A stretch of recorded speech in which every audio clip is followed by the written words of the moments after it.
So this week we have a special guest speaker, a good friend. Dave Reisch is going to give his testimony. Come on, Dave.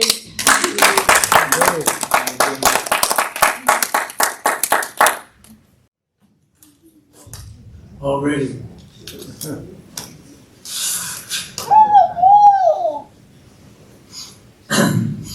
Good evening. Good evening.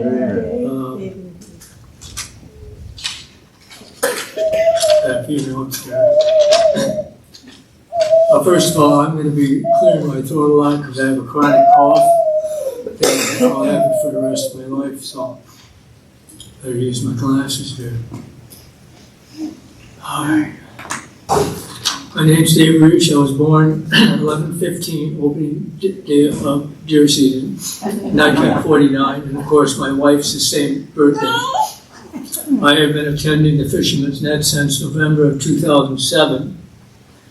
This is my testament, and I have forgiven all the parties and hold no animosity towards anyone. First, I'd like to explain my immediate health challenges to give you a better understanding of how my heart has changed from the past to the present. I have a prolapsed mitral valve. I have high cholesterol. I have hyperthyroidism, hypo, type 2 diabetes, peripheral neuropathy, and all upper and lower sections. Had a pulmonary sarcoidosis, diffuse scleroderma, Raynaud syndrome, gastroesophageal reflux, and aortic aneurysm. I was born in Oregon.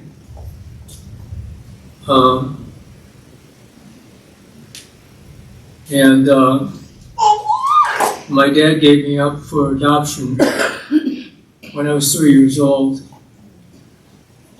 My mother fell in love with another man. His name was Tom Reisch. So my original name was David Davis. And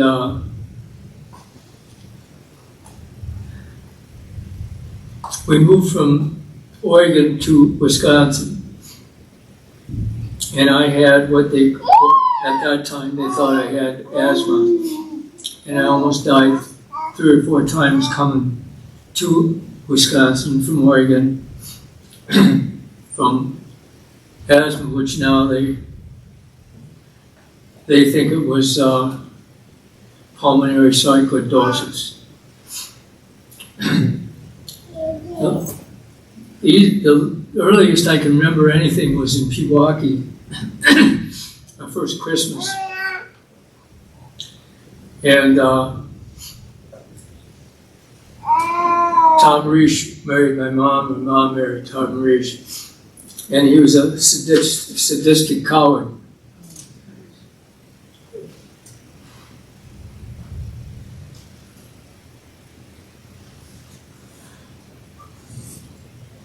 Anyways,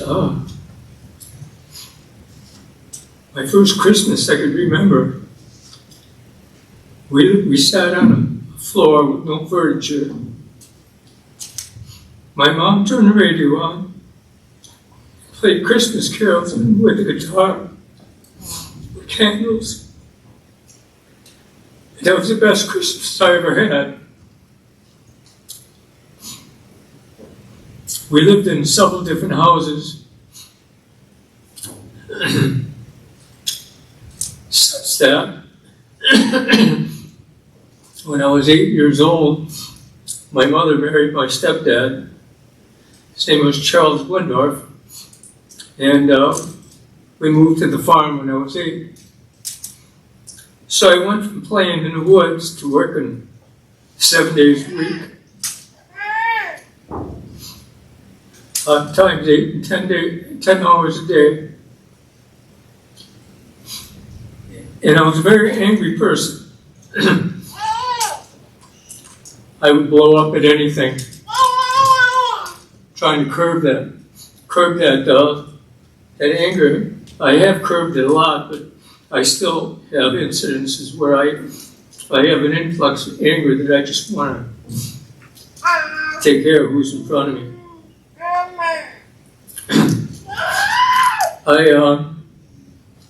When I was 4 years old, Reisch,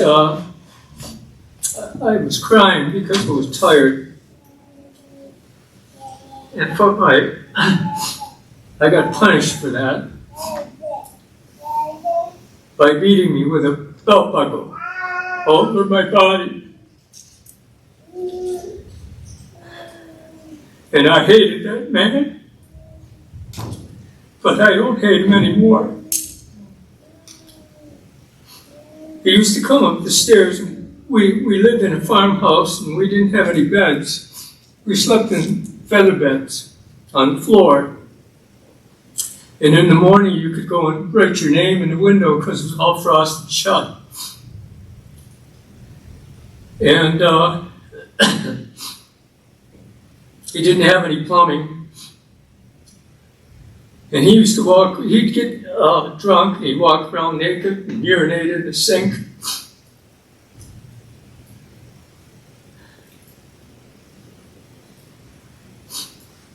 And then we moved to another house. My mom divorced him. If she wouldn't have, she would have been killed.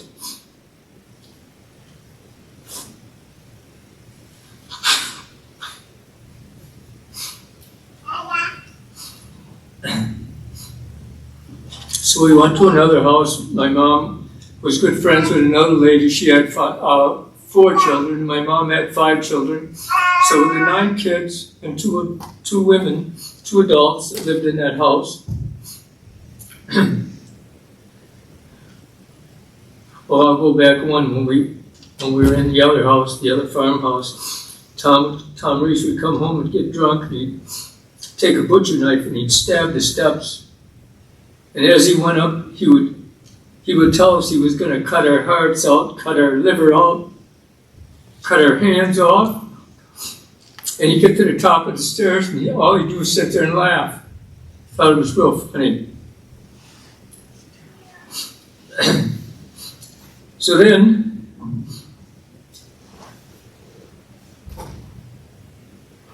every 9 days I went to bed without supper. Because I did something wrong. I did, what does a kid do when they're young, an adult could find anything wrong with you to use that reason. It wasn't until my mom was on her deathbed that she told me that she said, we didn't have any food in the house. So one night, every night, one of you kids went to bed without supper. And she used to come up with ideas. We would roast apples in the trash can. Of course, it's all garbage, but we were still roasting those apples and we were eating them. And then we went to another house. In that house, the landlord was they were very good. They gave my mom $50 because we didn't have anything. They paid for a Christmas tree. And that was the first Christmas tree I had seen. And that was in 1957. I was 7 years old, actually almost 8. And that's right, I already turned. And they gave my mom $50 to go buy all of his kids' Christmas presents. And we came downstairs that next morning, and we were just shouting ourselves, because that's the first time we ever got gifts for Christmas. And the tree was up, and back then things weren't so expensive. And I got a pair of 6 guns. Hopalong Cassidy 6 guns, which younger people won't know what that is. So then my mom, we moved to the farm, and when I was 8 years old and started working on the farm, and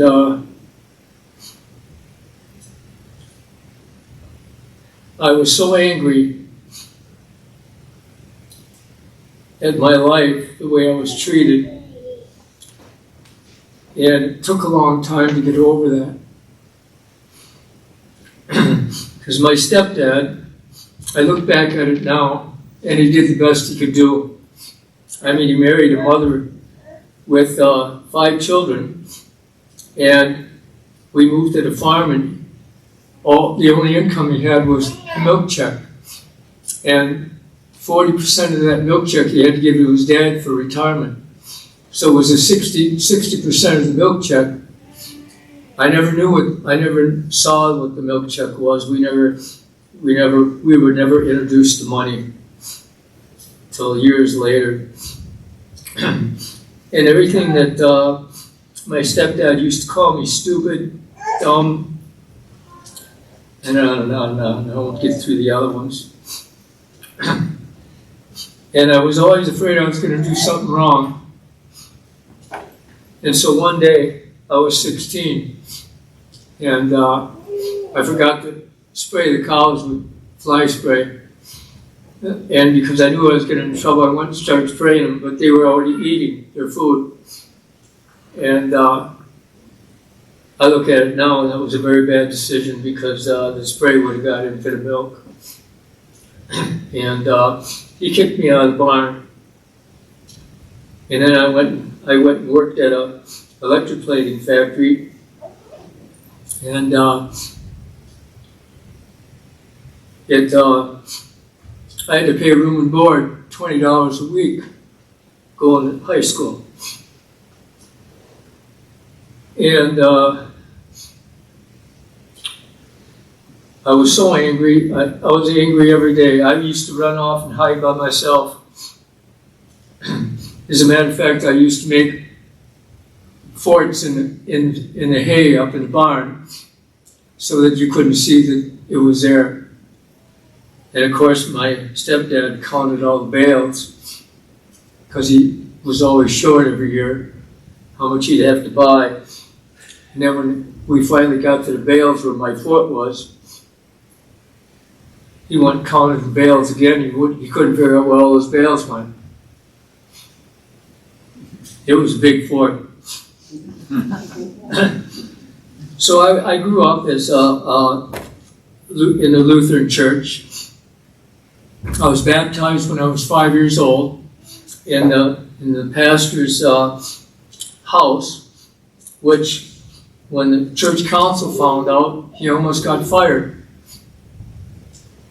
because he didn't ask them first. And so I went to catechism and got confirmed, but I never went to church again. Never went again. I went a couple times with my mom when I was older. So I hadn't gone to church from 16 years old until I was 57. And the Lord had protected me, and I never knew it. I mean, many, many times protected me. And I started working for the post office. I met Bob White. And he started working for me because I was working 80 hours a week. I was working 40 hours putting in floor covering and 40 hours at the post office as a mechanic. No, I might have been a supervisor by then, I can't remember. And he told me about Fisherman's Net. So we were working together in floor covering for 7 years. And one day I asked him, I said, would you mind if I come to your church? He said no. So we go to this house, we're cutting firewood, and it was ash, and all the ash trees were dying. This lady wanted her ash trees cut up, she was giving them to us, and so I cut one tree down and then another one, and I saw that there was an oak in the way, and I made a fatal mistake, because you never cut a tree down unless you look straight at it. And I put a rope around the one tree, and then I wrapped it around another tree, so it was like a triangle. And I told Bob, when I tell you, hit the accelerator, because I knew if he didn't, it would get caught up in that little oak tree. It wasn't really that little, but. And so I told him to go, and he started going, and he stopped. He didn't want to rip up their lawn. And I said, Bob, we're dropping trees. It's going to get ripped up. But anyways, the tree fell into the crotch of another tree. I got on a ladder, it was 12 feet up on the ladder, and that's where I made the mistake, was I looked at the tree that was dropped on the other one from an angle, and I should have walked around and looked at it straight forward. So I get up there with the saw, my smaller saw, and I was trimming all around it so everything would be out. I touched that branch that was in the crotch of that tree, and snap! That tree came around, it came down and slapped me right up against that oak tree. And I was on the 8-foot ladder, was standing on one leg trying to hold that tree up. I was pretty big then, I weighed about 210 pounds. And I knew that was the end of my life. I knew it was over. And the first thing I thought to myself, I can't believe this is the way I'm leaving this world. And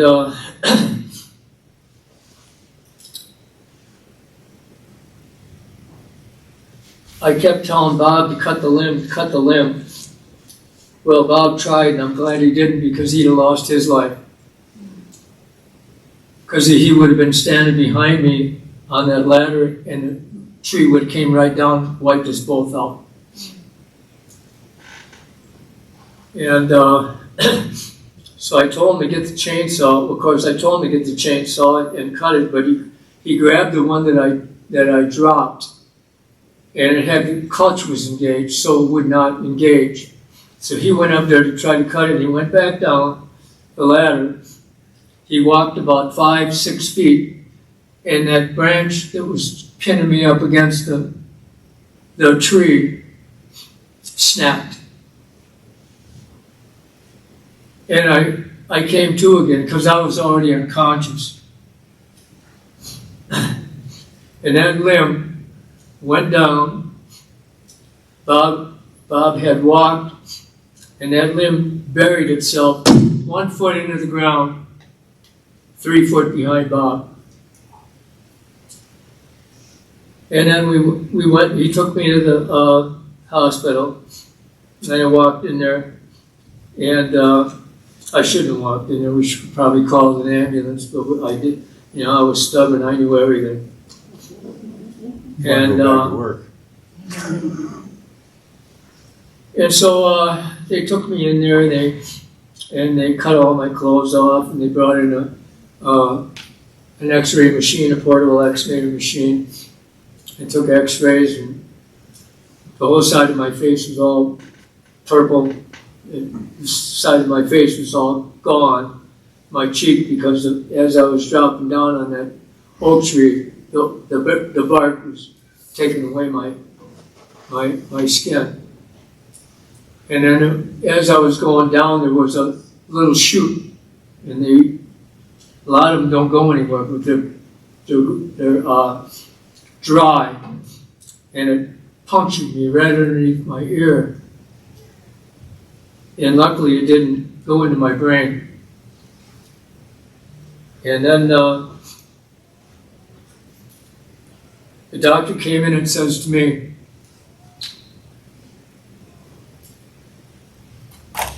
"You're a miracle." He said, "The Lord's really looking after you." He says, "I don't know why," but he said, "You're the first patient I've had in here with a tree accident that didn't have broken bone."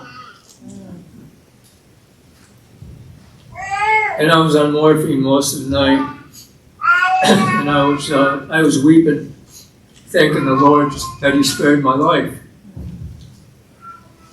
And at 11 o'clock, the nurses changed shifts, and she came in there, and she's talking to me. I asked her, I told her I was thirsty. I can't give you any water, but I can give you some ice chips.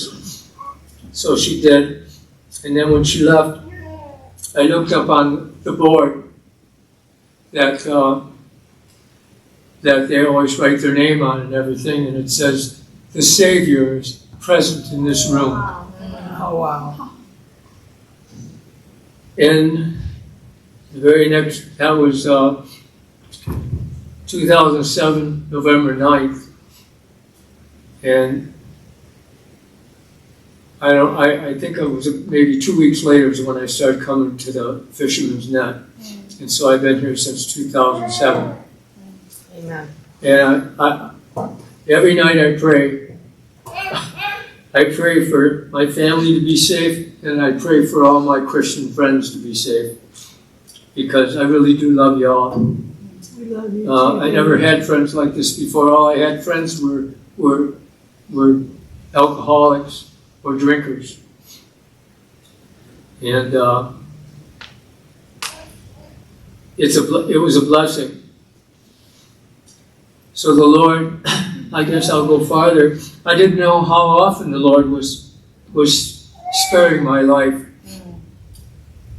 When I was 2 years old, we burned wood because back in 51 in Oregon they didn't have gas stoves, and the babysitter was bringing in chunks of oak to burn, and I got underneath her legs and she dropped them right on top of my head, and I had a brain concussion and a skull fracture.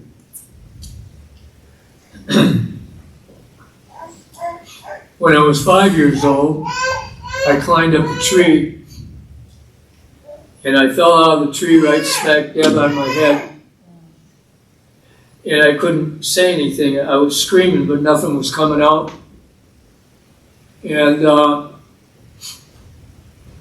I had another brain concussion and a skull fracture. Then when I was 16 years old, a horse got out in the springtime, and I went down there to get it back in, and I was standing perpendicular to it, and that's all I remember. It kicked me in the right temple, and it was a glance blow, but it cracked my head from here all the way to the top. And I lay there for about 45 minutes, and the Lord was there again. And the doctor said the only thing that saved my life was that it was a glance blow. And there's a few other times, but I can't remember. But I know the Lord is on my side, and I pray to Him every morning and every night. So that's my testimony.